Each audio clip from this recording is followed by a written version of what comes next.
JNTH BTech 2-1 మెకానికల్లో production technology అని ఒక theory diagrammatic subject ఉంది. చాలా ఈజీగా ఉంటుందండి. సో ముందుగా ఆల్ ఇన్ వన్లో చదివే వాళ్ళకి కీవర్డ్ క్వశ్చన్స్, అదే క్వశ్చన్స్లో ఉండే కీవర్డ్స్ చెప్తాను, ఎస్ఏ షార్ట్స్. ఇక తర్వాత ఇంపార్టెంట్ టాపిక్స్ చెప్తాను. ముందుగా అయితే ఇంతవరకు ఛానల్ సబ్స్క్రైబ్ చేసుకుని వీడియో లైక్ చేసి షేర్ చేయండి. మీకు ఏమైనా డౌట్స్ ఉంటే కాల్ మీ 4 ద్వారా కాల్ చేయండి. Telugu engineering education Telegram YouTube channel subscribe చేసుకోండి. జేఎన్టీయూ యూనివర్సిటీ అప్డేట్స్ ఛానల్ కూడా ప్లేలిస్ట్లో అని చెక్ చేసుకోండి. టాపిక్లో పడితే ఎస్ఏ క్వశ్చన్స్ ముందు షార్ట్స్ చూద్దాము.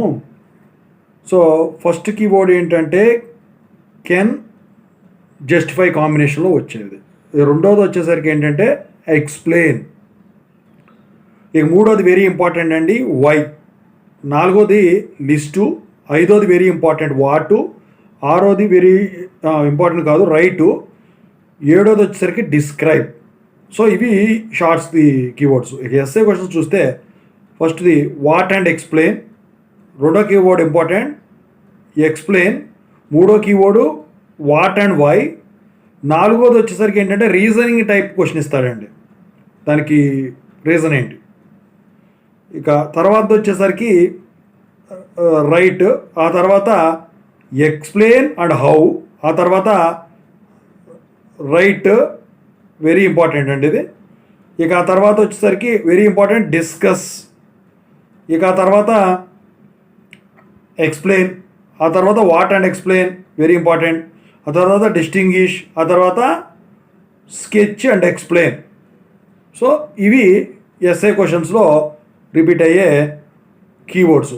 ఇక టాపిక్స్ వైజ్ చూస్తే యూనిట్ 1లో క్యాస్టింగ్స్లో ఈ ప్యాటర్న్స్ మీద ఎక్కువ శాతం ఇస్తాడండి. మెటీరియల్స్ ఏమి యూజ్ చేస్తారు, టైప్స్ ఏంటి, ప్యాటర్న్ మేకింగ్కి ప్యాటర్న్స్ మీద ఎక్కువ ఇస్తాడండి.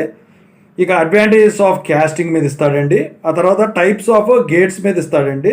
ఇక ఆ తర్వాత వచ్చేసరికి క్యాస్టింగ్ ప్రాసెస్ మీద ఇస్తాడండి.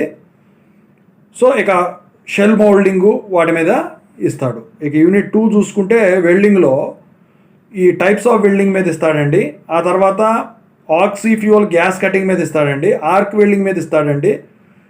షీల్డెడ్ మెటల్ ఆర్క్ వెల్డింగ్ మీద, లేకపోతే సబ్మెర్జ్డ్ ఆర్క్ వెల్డింగ్ మీద, రెసిస్టెన్స్ వెల్డింగ్ మీద, థర్మిట్ వెల్డింగ్ మీద ఏబీసీ కింద ఇచ్చేదానికి ఛాన్స్ ఉంటుంది. గ్యాస్ వెల్డింగ్ కూడా ఉంటుంది అనుకోండి. ఈ యూనిట్ 3 వచ్చేసరికి ఇనర్ట్ గ్యాస్ వెల్డింగ్ దీని మీద ఇస్తాడండి. అయితే టీ/జీ వెల్డింగు, M/G వెల్డింగ్కి, లేకపోతేనేమో ఫ్రిక్షన్ వెల్డింగు, లేకపోతే సాల్డరింగ్ అండ్ బ్రేజింగు, ఇక వాటి మీద ఇస్తాడు. రీజనింగ్ పరంగా చూస్తే heat affected zone in welding దాని మీద ఇస్తాడు. ఇక destructive and non destructive testing of welds మీద వచ్చేసరికి డిఫరెన్స్ ఇస్తాడు, అంటే డిస్టింగ్విష్ ఇస్తాడు, కంపారిజన్. ఇక యూనిట్ 4 చూసుకుంటే హాట్ వర్కింగు, కోల్డ్ వర్కింగ్ రెండు ఉంటాయి కదా. సో ఈ హాట్ వర్కింగ్లో వచ్చేసరికి, ఈ కోల్డ్ వర్కింగ్ వచ్చేసరికి కంపారిజన్ అడుగుతాడు రెండింటికి. ఇక ఆ తర్వాత అందుట్లో వచ్చేసరికి హాట్ అండ్ కోల్డ్ స్పిన్నింగ్ మీద ఇస్తాడు. ఆ తర్వాత వచ్చేసరికి forces in rolling and power requirements మీద ఇస్తాడు. ఇక ఆ తర్వాత డ్రాయింగ్ మీద కూడా ఇస్తాడండి వాటిల్లో. ఇక ఆ తర్వాత types of presses and press tools. ఇక లాస్ట్గా power requirement in the above operations, వాటన్నిటికి కూడా పవర్ రిక్వైర్మెంట్ మీద ఇస్తాడు. ఇక యూనిట్ 5 చూస్తే అందుట్లో ఎక్స్ట్రాక్షన్ ఆఫ్ మెటల్స్లో హాట్ ఎక్స్ట్రాక్షన్, కోల్డ్ ఎక్స్ట్రాక్షన్కి కంపారిజన్ అడుగుతాడు.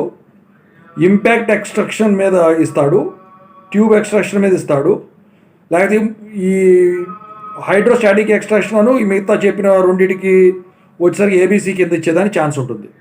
ఇక ఫోర్జింగ్ ప్రాసెస్లో ఫోర్జింగ్ మెథడ్స్ మీద ఇస్తాడు. ఇక తర్వాత రోటరీ ఫోర్జింగ్ మీద ఇస్తాడు, కోల్డ్ ఫోర్జింగ్ మీద ఇస్తాడు, ఓకేనా. ఫోర్సెస్ ఇన్ ఫోర్జింగ్ ఆపరేషన్స్ మీద కూడా ఇస్తాడు. ఇక last high energy rate forming ప్రాసెసెస్లో ఎలక్ట్రో హైడ్రాలిక్ ఫార్మింగ్ మీద ఇస్తాడు.